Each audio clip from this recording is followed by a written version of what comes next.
une comparaison loin d'être flatteuse.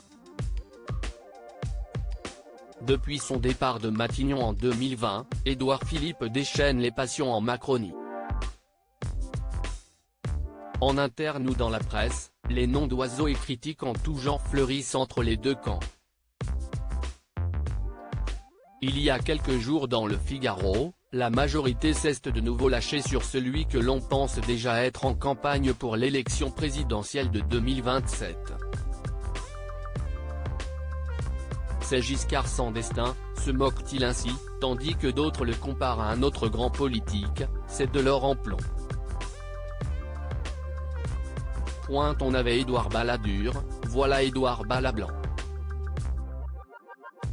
D'autres encore se permettent de souligner la différence entre sarkozystes et juppéistes, certains savent sentir le pays, d'autres pas. Soi-disant impassible face aux critiques, le maire du Havre préfère les balayer en utilisant une célèbre expression chiracienne, ça m'en touche une sans faire bouger l'autre. Parmi ses collaborateurs, on relativise aussi. Ces critiques sont surprenantes mais stimulantes.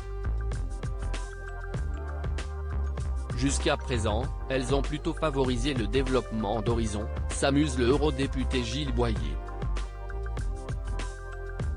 Supérieur à Édouard Philippe, découvrez son évolution physique. Édouard Philippe trop confiant ?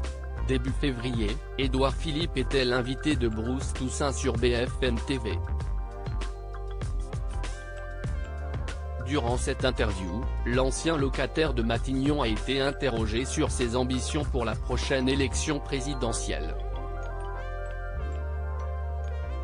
La réalité c'est ça. Si vous ne vous ennuyez pas, c'est parce que vous préparez la suite ? A demandé le journaliste, en mettant les pieds dans le plat. Ce à quoi l'ancien Premier ministre a répondu par la négative, en estimant connaître quelqu'un qui prépare très sérieusement l'élection présidentielle de 2027, à savoir Marine Le Pen. Personne ne lui pose la question.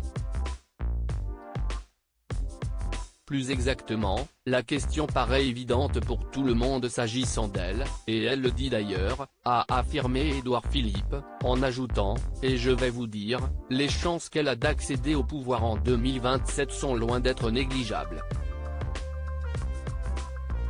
Sur sa lancée, l'homme politique de 52 ans a ainsi lâché, et vous voudriez, alors qu'elle se prépare, que personne n'envisage ce qui va se passer ?